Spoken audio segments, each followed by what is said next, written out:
Hello, traders. FX Pip Collector here. Today is Wednesday, November 12th, and this is my market recap of the pound US dollar on the 1 hour time frame.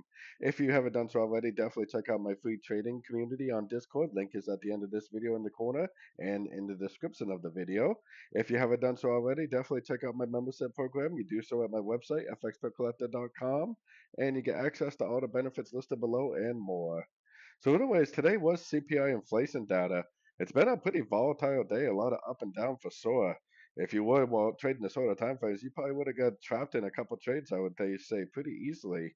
But because we knew that this was likely the end of a correction right here, we were able to go long or hold on to our longs through this big dip down at the CPI inflation data. Now, what we're hoping to see is we're still hoping to see this go up and break structure up here. It needs to break structure to confirm that this way back here really is a bottom.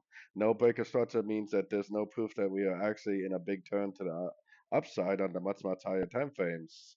If for whatever reason it does go down and start taking out structure to the downside, you should probably switch back to shorts. But what I'm hoping happens is I'm hoping this continues to make higher highs, higher lows, giving us a break of structure, telling me that the weekly and daily time frame have found a bottom and that we should be looking for longs potentially for quite some time. So, anyways, don't forget to join my free Discord trading community. And as always, thank you and happy trading.